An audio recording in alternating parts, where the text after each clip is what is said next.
31 वर्षीय महिला doctor आर्जिकल medical college आणि हॉस्पिटलमध्ये मेडिसिन डिपार्टमेंटमध्ये PGच्या दुसऱ्या वर्षात शिकत होती. गुरुवारी 8 ऑगस्टच्या रात्री ती हॉस्पिटलच्या इमर्जन्सी वॉर्डमध्ये तिची नाईट शिफ्टमध्ये ड्युटी होती. रात्री 2 वाजता तिने काही ज्युनियर डॉक्टर आणि सिनियर डॉक्टर सोबत जेवण केले आणि नंतर घरी फोन करून आईशी काही वेळ बोलली आणि थोडा वेळ आराम करून ती मेडिसिनच्या बिल्डिंगमध्ये 3ऱ्या मजल्यावर असलेल्या सेमिनार हॉलमध्ये गेली. पण 9 ऑगस्टच्या सकाळी ती सेमिनार हॉलमध्ये विचित्र अवस्थेत सापडली. तिच्या अंगावर कपडे नव्हते, पण अंगावर खूप ठिकाणी जखमा झालेल्या आणि त्या जखमेतून रक्त येत होते. तिला तातडीने हॉस्पिटलला ॲडमिट करून उपचार चालू केले, पण काही फायदा झाला नाही, कारण तिला एवढे रक्त वाहिल्याने तिचा मृत्यू झाला. पोलिसांनी तिचा मृतदेह पाठवल्यानंतर रात्री 3 ते 6 दरम्यान तिच्यावर अत्याचार करून तिची हत्या करण्यात आली ही गोष्ट समोर आली. तर आपण ह्या मागची खरी घटना काय आहे ती माहिती करून घेऊयात. लेडी डॉक्टर कोण होती आणि तिच्यावर काय अत्याचार झाले होते ते बघूया.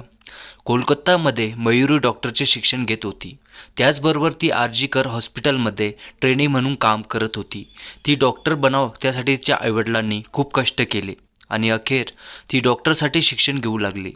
तिच्या घरचे सगळे खूप खुश होते. त्यांनी तर तिच्यासाठी मुलगा पण शोधायला सुरुवात केली होती.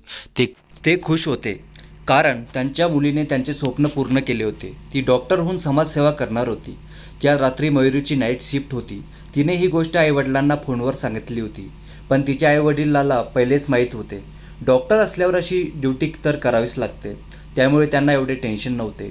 आणि ती नाईट शिफ्टसाठी हॉस्पिटलमध्ये आली आणि हॉस्पिटलला राऊंड मारून आली आणि सगळे पेशंटसोबत चौकशी पण करून आली. त्यांच्यानंतर तिने आपल्या सहकार्यासोबत जेवण पण केले आणि घरी आईबाबांना कॉल करत बोलली. तिने नंतर आपले राहिलेले काम पूर्ण करत सुमारे 2च्या सुमारास तिने आपल्या 4 सहकार्यासोबत जेवण केले. जेवण संपल्यावर ती आराम करण्यासाठी बिल्डिंगच्या 3ऱ्या मजल्यावर असलेल्या सेमिनार हॉलमध्ये गेली. त्यानंतर मयुरीला कोणीही पाहिलं नाही, पण सकाळी तिला सेमिनार हॉलमध्ये रक्तबंबाळ अवस्थेत बघून सर्वांना धक्काच बसला, कारण मयुरी बेशुद्ध होती आणि तिच्या अंगावर एकही कपडा नव्हता. तसेच शरीरावर खूप ठिकाणी जखमा होत्या, त्यातून रक्त शुद्ध येत होते. तिच्या चष्मा पण फुटल्या असल्यामुळे त्या चष्म्याची काच तिच्या डोळ्यात गेल्यामुळे डोळ्यातून रक्त येत होते. तिची ही अवस्था पाहून हॉस्पिटलच्या स्टाफने तातडीने उपचार सुरू केले. ती तेव्हा जिवंत आहे की नाही ते सुद्धा माहीत नव्हते. अशी परिस्थिती झाली होती तिची. पण दुर्दैवाने तिचा मृत्यू झाला. पहिले तिच्यावर रेप केला, नंतर तिला मारून टाकले. हे माहीत झाल्यावर तेथील विद्यार्थी संताप व्यक्त करायला लागले. ते बोलू लागले, सरकारी हॉस्पिटलमध्ये डॉक्टरच सुरक्षित नाही तर रुग्ण कसं काय सुरक्षित राहील. इतके मोठे प्रकरण हॉस्पिटलमध्ये झाले होते, त्यामुळे हॉस्पिटलची रेप्युटेशन खराब होऊ नये म्हणून बराच प्रयत्न करण्यात आले. आणि RG हॉस्पिटलच्या प्रमुख यांनी मयुरीच्या आईबाबांना सांगितले की तुमच्या मुलीने आत्महत्या केली. पण मयुरीच्या आईबाबांना विश्वास होत नव्हता की आपली मुलगी कसं काय आत्महत्या करू शकते. ते जर माहीत पडले तसेच आईबाबा घाईघाईत हॉस्पिटलला गेले. त्यांना मयुरीला बघूसुद्धा वाटत नव्हते, एवढी बेकार परिस्थिती झाली होती मयुरीची. मयुरीचे आई वडील डॉक्टरकडे विनंती करत होते, रडत होते, पण डॉक्टर काही लक्ष देत नव्हते, कारण त्यांना तर हॉस्पिटलची रेप्युटेशनच पडलं होतं. ते मॅटर लपवत होते. मयुरीची बाबा आपली मुलीला झालंय काय तेच माहीत नव्हते. ते तर खूप विचारात पडले. खूप विनंती केल्यावर त्यांना अखेर दुपारी 2 वाजता मयुरीची मृतदेह दाखवण्याची परवानगी मिळाली. मयुरीचा मृतदेह बघून त्यांना धक्काच बसला, कारण त्या मृतदेहाची जी अवस्था झाली एवढी खराब होती की ती बघवतसुद्धा वाटत नव्हते. एवढी खराब परिस्थिती झाली होती. ज्या मुलीला आपल्या खांद्यावर खेळवले त्या मुलीला अशा अवस्थेत बघून ते जिवंत असूनसुद्धा मेल्यासारखे झाले. मयुरीचा मृतदेह बघून तिच्या बाबांना वाटले, नक्कीच काहीतरी गडबड आहे. आपल्या मुलीसोबत काहीतरी गडबड होत आहे. आपल्या मुलीला न्याय मिळाला पाहिजे, म्हणून त्यांनी पोलीस स्टेशनमध्ये रिपोर्ट केला.